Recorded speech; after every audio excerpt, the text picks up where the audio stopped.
Shalom, comunidad. Mucho gusto. Mi nombre es Julio César Galindo Márquez, mi esposa. Ana María Anzola López. Nosotros pertenecemos al Ministerio Shomrim, que es el encargado de la seguridad de la comunidad Yové.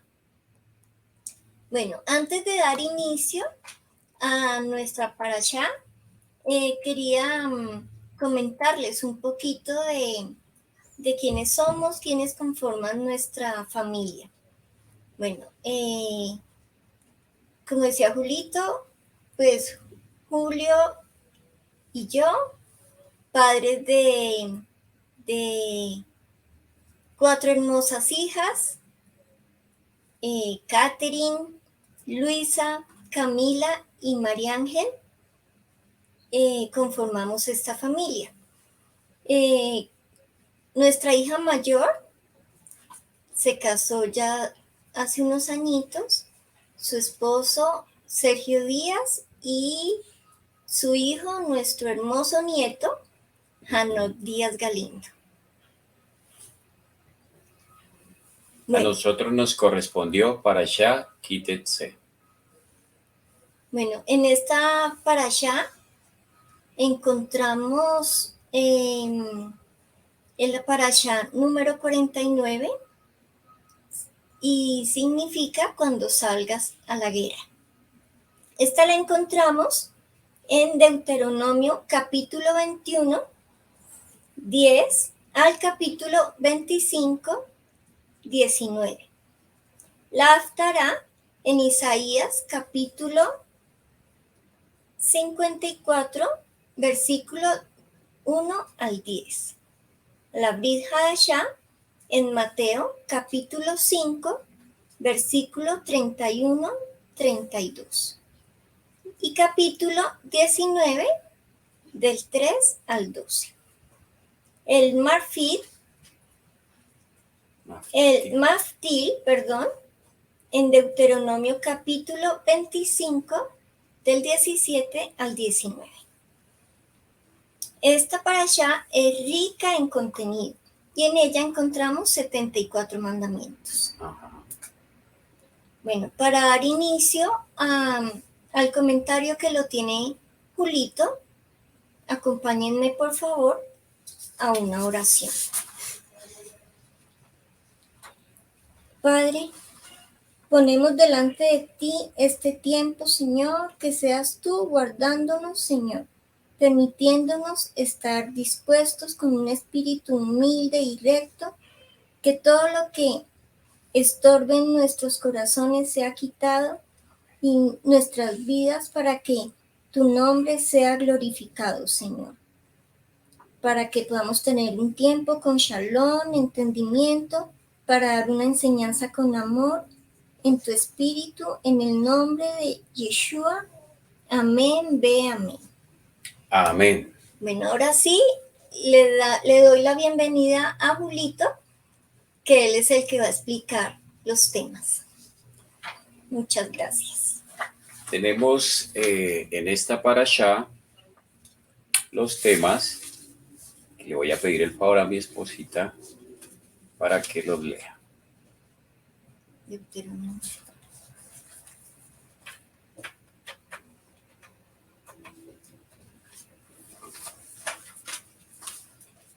Tenemos el matrimonio con prisioneras de guerra, el derecho del primogénito, un hijo rebelde, diversas leyes, violación de las reglas matrimoniales, exclusión de la asamblea, higiene en el campamento y leyes misceláneas.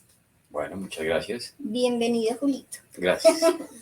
Bueno, una vez más, el Señor nos enseña su guía para que podamos recibir una bendición más allá de lo que nos imaginamos, como un padre hace con sus hijos. Nos indica de cómo iniciar un buen matrimonio, cómo levantar un hijo sabio, las normas de convivencia para poder tener una buena relación con nuestros hijos, con la familia y con el prójimo, teniendo la presencia del Señor entre nosotros. bendiciendo el fruto de nuestras manos, para poder recibir una tierra bendecida y una vida eterna. Esta parashá contiene, como dijo mi esposita, mucha riqueza, ya que encontramos varios temas.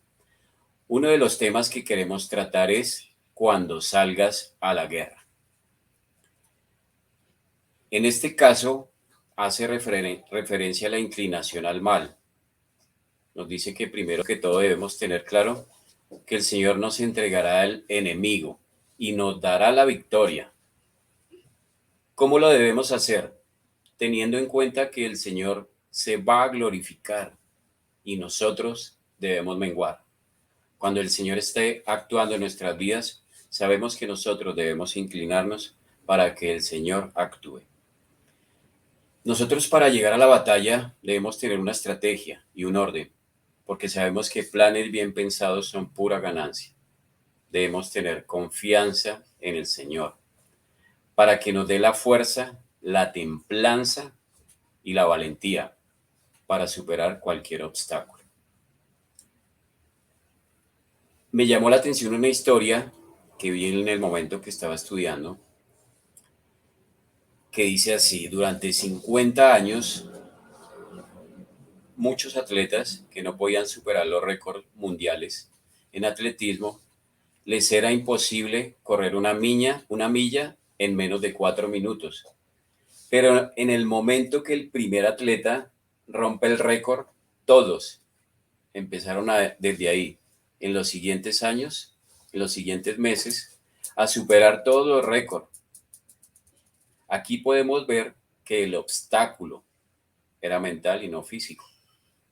Eso hace parte de nuestra vida diaria.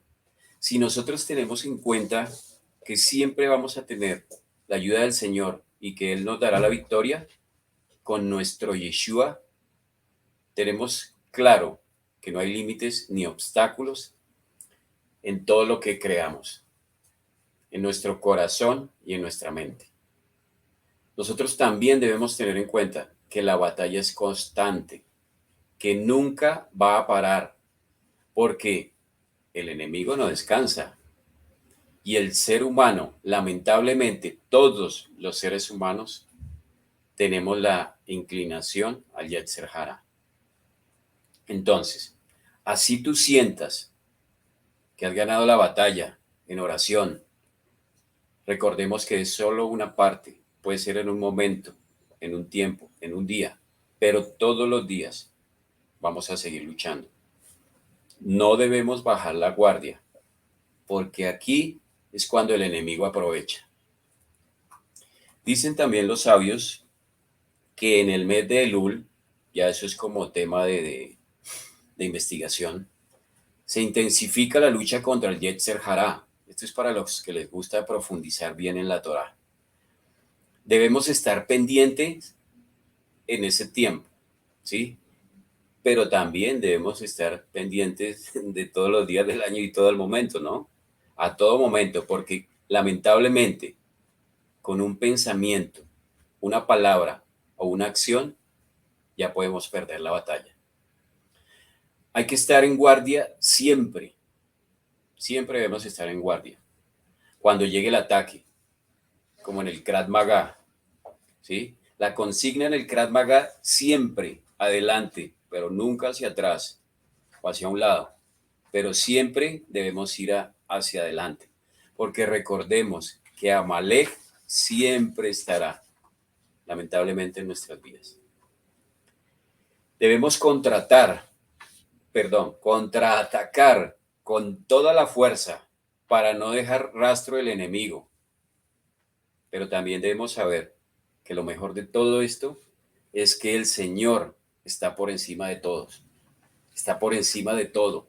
Por eso debemos también saber que después de que logremos expulsar un espíritu, van a llegar 7. Entonces, si nosotros tenemos claro cómo ataca el enemigo, siempre vamos a estar preparados. Yo me acuerdo en la vida militar que decían que el entrenamiento debía ser tan fuerte que la batalla fuera un descanso. Por eso es que, hablo de Colombia, tenemos el mejor ejército del mundo, después del ejército del Señor. En el servicio militar también enseñan cómo mimetizarse, cómo contraatacar, cómo crear estrategias de combate para lograr una victoria fulminante.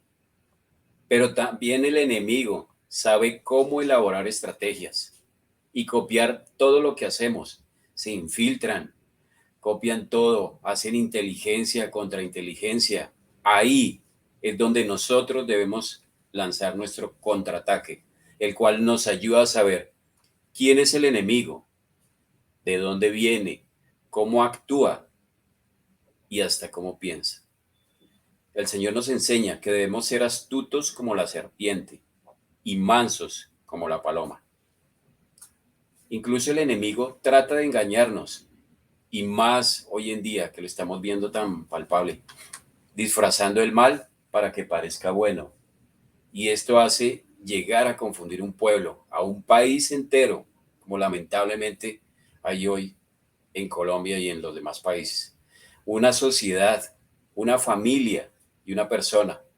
Ahí es donde podemos lastimar a los seres que amamos, a nuestra esposa, a nuestros hijos, todos los que nos rodean. Para ello, el Señor nos entrega, para librar nuestra batalla, el Señor nos entrega muchas armas, en las cuales están la oración, perfecta arma, la mejor que puede tener, las vestiduras blancas. Debemos siempre guardar nuestro comportamiento. Debemos estar en unidad con nuestra esposa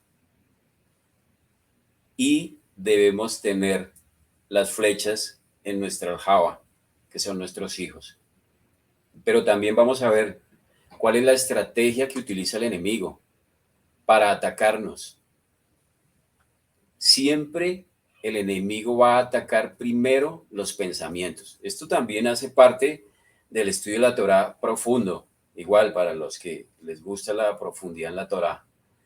La conciencia, el libre albedrío, el alma, luego el cuerpo. Pero vamos a hacer cómo lo hace. Los pensamientos dicen las escrituras. Yo me acuerdo que mi abuela nos decía, no busquen más allá de los pensamientos. Y ese es el Pirkei Avot de los abuelos. Porque decía, nunca se queden sin hacer nada, pensando en quién sabe qué. Porque mente desocupada es laboratorio del diablo. Yo de pequeño decía, ¿pero por qué? Pero ya después, cuando fui creciendo, ya entendí con la palabra qué quería decir. Luego la conciencia, que es cuando empieza el sentimiento de culpa de lo que hicimos en algún tiempo, ¿sí? De lo que hicimos mal en el pasado, o también por lo que dejamos de hacer, por lo que no hicimos. El enemigo siempre va a querer acusarnos cuando estamos pasando por una prueba. Por eso debemos tener siempre en cuenta que nuestro Yeshua se sacrificó en el madero, que derramó su sangre para limpiar y perdonar nuestros pecados. Luego, el libre albedrío. La responsabilidad. Y esto hago un llamado a los varones. Y las decisiones que nosotros debemos tomar en nuestras vidas, con nuestras esposas e hijos, debemos tomarlas bajo oración y en unidad con nuestra esposa.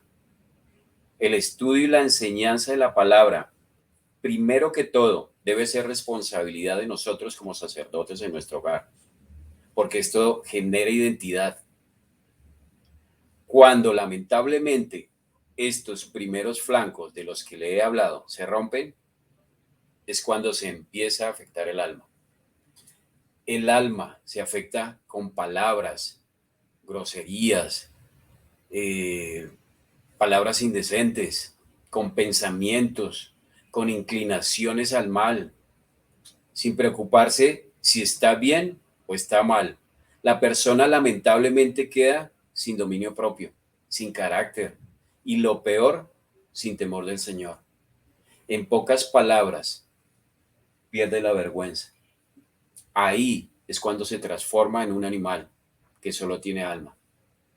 Y por último, el cuerpo. Es cuando pasa a la acción.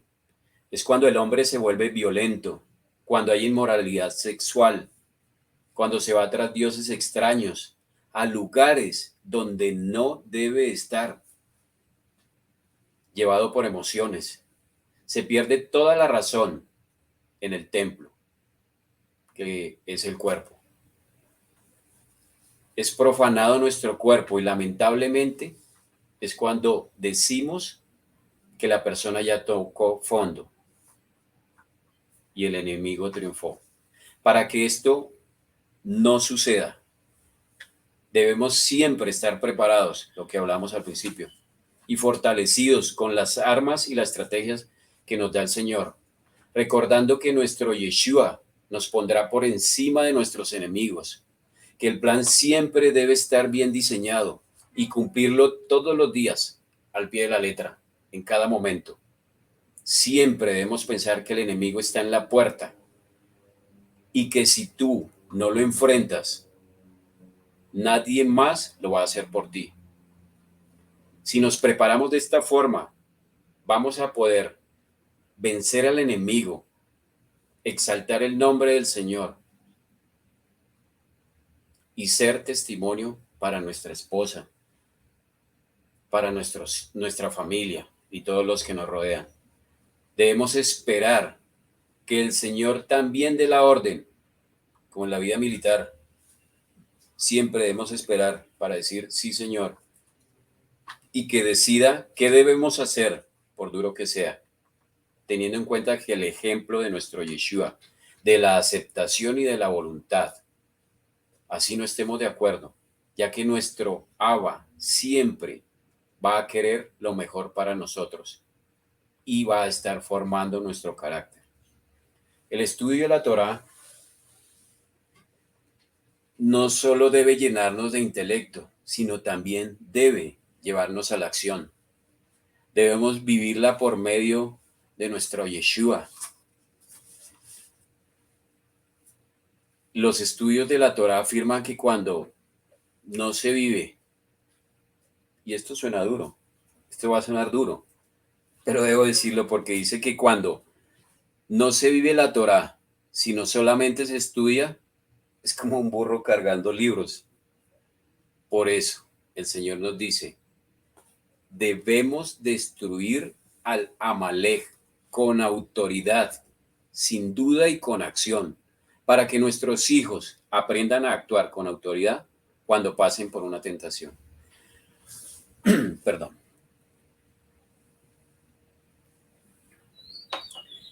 Deuteronomio 21:12 nos habla que las mujeres de los otros pueblos utilizaban vestidos y ornamentos sensuales, con el fin de seducir a sus enemigos. Por esto el Señor ordena al pueblo de Israel que si se quieren casar con una prisionera, deben cambiarle los vestidos, quitarle los ornamentos y también que se rape la cabeza. Sencillamente, no debe arreglarse físicamente. Los sabios dicen que es similar a una purificación de los que tienen la enfermedad de lepra o los nazareos, para finalmente hacer la conversión. El hombre debe dejar pasar un mes, según la palabra. También se hace una analogía en el momento que el pueblo, que en este caso es la novia, sale de Egipto, se purifica y es libre. Y ahí es cuando recibe la Torá en el Sinaí, o Ketubá, por parte del Señor, quien es el novio. Aquí el Señor hace todo lo posible para advertir a este hombre que no se case con la prisionera. ¿Por qué? Porque es que el Señor ve que tiempo después la va a aborrecer. Y es cuando empieza el proceso de divorcio. O si llegan a tener hijos, van a tener problemas con los hijos rebeldes, la contaminación de la tierra, y la muerte espiritual. Cita el Midrash que la madre de Absalón, sabemos quién fue Absalón, era una prisionera de guerra. Entonces ahí vemos un ejemplo claro, del hijo rebelde. En Deuteronomio 25:15 habla de la primogenitura del primer varón. Así no sea con la mujer amada. Se preguntarán, ¿pero por qué Jacob no le dio la primogenitura a Rubén? Pues porque lamentablemente él cometió incesto con la concubina de Jacob, fue Bilhá. Y a Shimón y a Leví tampoco se la dio porque lamentablemente hubo violencia en sus corazones en la ciudad de Shechem. Un hijo obstinado o terco, como dice en hebreo, Sarar, descarriado. La raíz de la palabra mará significa desobedecer o negarse. El que desobedece al padre. Y si nos damos cuenta, este significado cuenta cómo la rebeldía es considerada una actitud muy grave en la Torá y debe ser corregida. Y se sugiere que sea, pues lógicamente, en el niño, antes de la adolescencia. Según el Talmud se refiere a un hijo mayor de 13 años, porque de otra forma no puede ser juzgado por un tribunal. La tradición nos enseña que este caso de ejecución del hijo glotón y rebelde nunca se ha dado en la historia. Pero también hacen un análisis los estudiosos del pueblo de Israel, que solo hasta que llegue nuestro Mashiach Yeshua se cumplirá. Y esto lo tenemos en Mateo 5:18.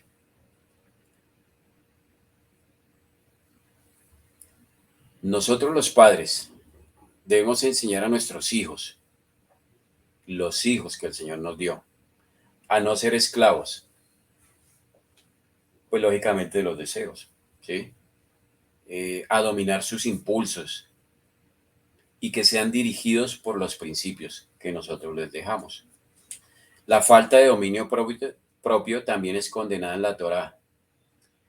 Ahí nos dice que el hombre debe aprender a dominarse en la comida y el sexo. Si no puede dominar estas dos partes de su vida, nunca llegará a ser maduro espiritualmente.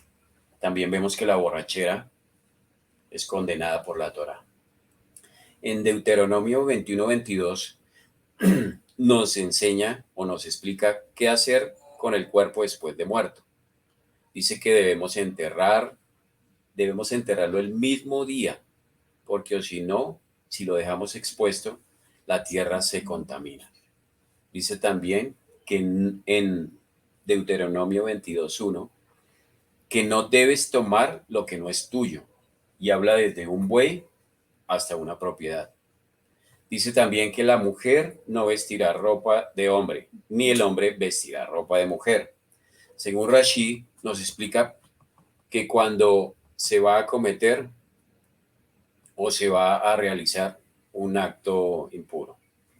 Deuteronomio 22:6-7 nos promete el Señor larga vida, ¿sí? Y le explica que el hombre que trate los animales con crueldad no va a tener larga vida. Pero el Señor también nos dice que Él nos creó sensibles a los animales y su creación. Hoy en día, lamentablemente, esto se ha tergiversado, porque tratamos a los animales mejor que a nuestros semejantes, y mejor que a nuestra familia, incluso a nuestra esposa e hijos. Según la psicología, esto es un desequilibrio emocional, ya que primero debemos relacionarnos bien con nuestros semejantes y luego con los animales. Debemos alimentarlos, debemos cuidarlos, al ganado, a las gallinas, entre otros. Debemos tener un espacio adecuado para los animales, separado de los humanos. ¿Con qué fin? No humanizarlos. Aclaro, sí, a mí me gustan los perros, y tú lo sabes, y los gatos y todos los animales. Pero siempre, si queremos tener bien una mascota, debe tener su espacio. Y si no lo tenemos, es mejor no tenerlos encerrados. Cuando edifiques tu casa, le harás un muro en la azotea. ¿Para qué? Pues para que no vaya a traer culpa de sangre sobre tu casa. Debemos tomar medidas para minimizar los riesgos. Por ejemplo, colocando cubrenchufes, para que ningún niño se vaya a hacer daño. También por negligencia podemos ser culpables. Nos dice que no debemos mezclar el burro, poner a trabajar un burro con un buey, porque el buey es manso, en cambio el burro es terco, que no debemos mezclar las especies, no debemos mezclar las semillas. Esto sencillamente nos habla del yugo desigual. Estas prohibiciones nos enseñan que tenemos que ser cuidadosos de no traspasar los límites de la Torá, ni mezclar conceptos. Debemos vestir como nuestro Abba nos enseña, si fuimos hechos a imagen y semejanza de Él, como cita Isaías 6:1. También nos enseña el orden para casarse. Hay que comprar una propiedad, tener el ingreso, la provisión y luego casarse, no al contrario. No debemos hablar la shonjara de la mujer, no hacerle daño de ninguna forma. Vemos en este caso la violación, que es el caso más grave de la violencia considerado en la Torá, porque esto para una mujer causa la muerte. Por eso esos hombres que lamentablemente se burlan de las doncellas, como se le llama en Colombia, endulzarles el oído y luego las dejan de lado, hay un tema muy profundo sobre el estado de la mujer en este tiempo, porque ya cómo queda después del abandono, la edad, la etapa de la vida, donde su organismo está listo para ser madre y es la etapa en donde se puede compartir mucho tiempo con los hijos. Y cuando los matrimonios son jóvenes, pueden disfrutar mucho más a sus hijos, se aprovechan de ellas. Lamentablemente se aprovechan de ellas y las abandonan. O peor aún, se casan y teniendo hijos piden el divorcio. Sabemos que el divorcio no es un plan original del Señor, porque el divorcio fue permitido por el Señor. Lamentablemente, ya el tiempo se ha terminado, pero de antemano quiero darle gracias al Señor por permitirme estar al lado de mi esposa y poder compartir un mensaje con todos ustedes. Muchas gracias. Quedamos pues en la oración de mi amada esposa. Muchas gracias. Muchas gracias. Nos despedimos con una oración dándole gracias al Señor. Gracias, Papito Dios, te damos, Señor, por el tiempo que nos diste, Padre. Perdónanos porque no hemos hecho lo que tú nos has mandado, Señor. Perdónanos, Señor, por no darle el valor al sacrificio tan grande que hiciste, Señor, con tu amado Hijo Yeshua, porque hacemos lo malo, Señor. Te pedimos, Padre, que seas tú, Señor, poniendo en nuestros corazones disciplina, orden, Señor, obediencia, para poder seguir, Señor, al pie de la letra tu mandato, Padre. Ese libro hermoso que tú nos dejaste, Señor, para cumplirlo, para seguir todos tus consejos, Padre amado. Te lo pedimos en el nombre de nuestro amado Yeshua. Amén y amén. Amén. Muchas gracias. Shalom. Shalom.